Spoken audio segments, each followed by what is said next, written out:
Nos informations en détail à l'occasion de la célébration de la victoire du 6 octobre.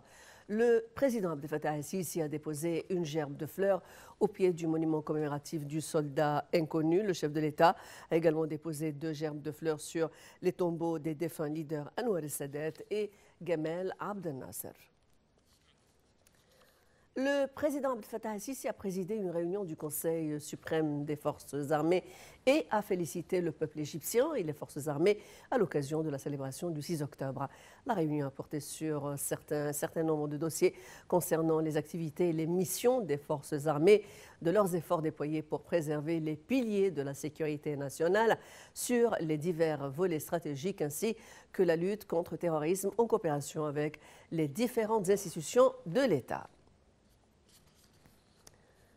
Le président Abdel Fattah el-Sisi a ordonné de consacrer 500 millions de livres égyptiennes pour l'organe des moyens et des petits projets lors de l'inauguration de l'exposition de l'artisanat égyptien intitulée Torathna ou Notre patrimoine. Le président el-Sisi a appelé à organiser ces expositions à l'extérieur du pays et d'une manière périodique. Le président el-Sisi s'est entretenu lors de son inspection du salon avec les fondateurs des projets à travers toute la République, les encourageant à élargir et à augmenter leurs produits afin de fournir des opportunités de travail aux jeunes et transmettre leur expérience technique et industrielle aux artisans.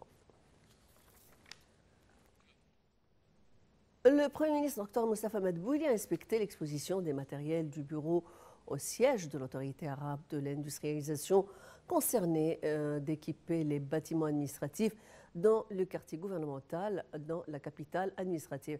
Cette exposition est le fruit d'une coopération entre l'autorité arabe d'industrialisation et les grandes entreprises de fourniture égyptiennes.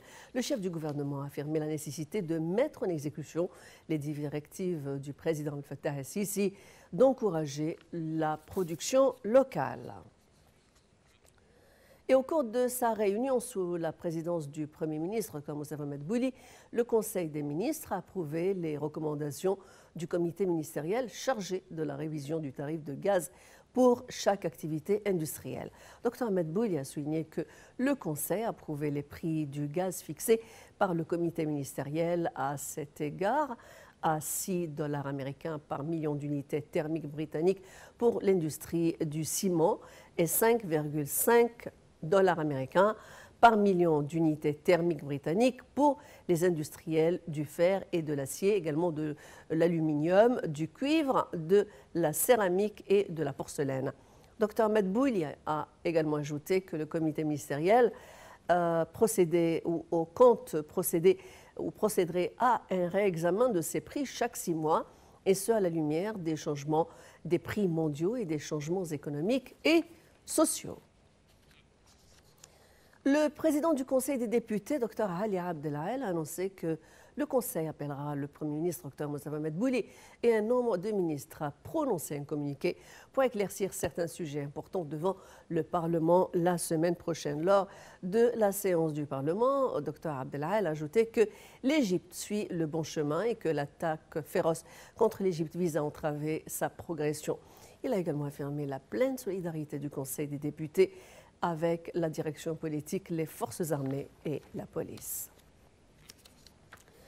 Le ministre de l'Intérieur, Mahmoud Tawfiq, a tenu une réunion avec ses assistants au siège du Centre des informations et de la gestion des crises au ministère et a poursuivi ses contacts avec les préfets de la sécurité au niveau de la République à travers le système baptisé la vidéoconférence afin de suivre la stratégie du travail sécuritaire. Passons en Irak où l'Internet était coupé dans une grande partie de l'Irak au 3e jour de manifestations meurtrières nées d'appels sur les réseaux sociaux du fait de restrictions décidées par des fournisseurs. Sur le terrain, 6 manifestants ont été tués à Amara, une ville au sud de Bagdad gagnée par le mouvement de contestation sociale lancé en Irak. Avec ces décès, toute tous par balles. Le bilan des violences grimpe à 19 morts en 3 jours. La police a de nouveau tiré sur des manifestants réunis à Bagdad malgré le couvre-feu instauré dans la nuit. Au 3e jour d'un mouvement de contestation réclamant le départ des corrompus entre guillemets et des emplois pour les jeunes. Le chef de la diplomatie russe, Sergueï Lavrov, a mis en garde contre le danger des tirs aériens israéliens en Syrie. M. Lavrov a réaffirmé que ces actes peuvent mener à l'escalade de la tension dans la région et mettre la situation hors de contrôle. Le chef de la diplomatie russe a d'autre part appelé la communauté internationale à déployer tous ses efforts politiques pour régler la crise syrienne et instaurer la sécurité et la stabilité dans les territoires syriens.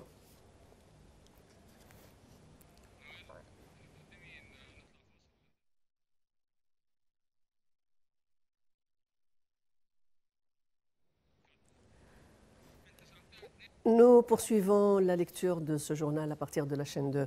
Le mécanisme politique sécuritaire conjoint entre le Soudan et le Soudan du Sud a achevé à Juba les travaux de son 14e round sur la mise en fonction des terminaux frontaliers entre les deux pays.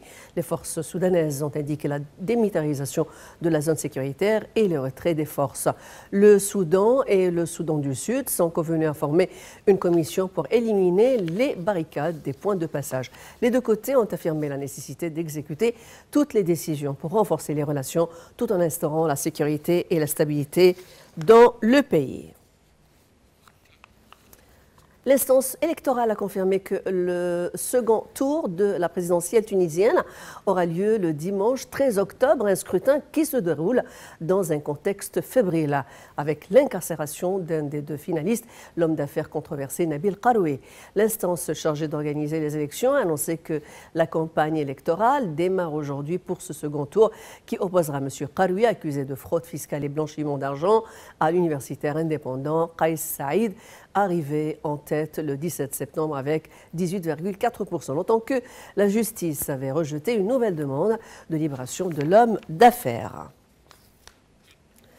Le Premier ministre britannique Boris Johnson présente son plan pour le Brexit au Parlement britannique avant d'intenses discussions pour convaincre les Européens circonspects d'accepter son offre présentée comme la seule alternative à une sortie sans accord dans 4 semaines.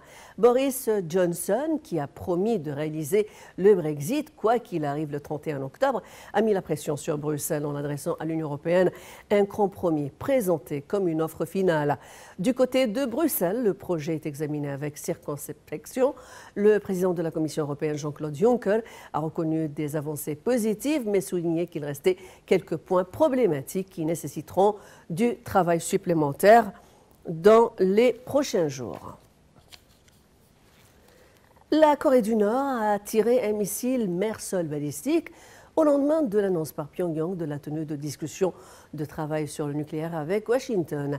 Les États-Unis ont réagi en appelant la Corée du Nord, par la voix d'une porte-parole du département d'État, à s'abstenir de commettre des provocations et à rester engagés dans des négociations substantielles et soutenues visant à apporter la stabilité et la dénucléarisation de la péninsule.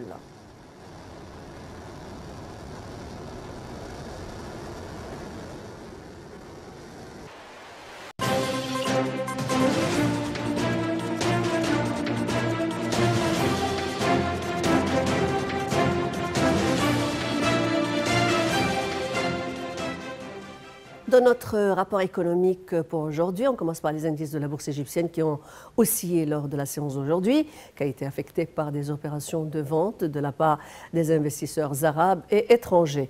L'indice principal EGX 30 a baissé de 1,3% pour arriver à 14 199 points.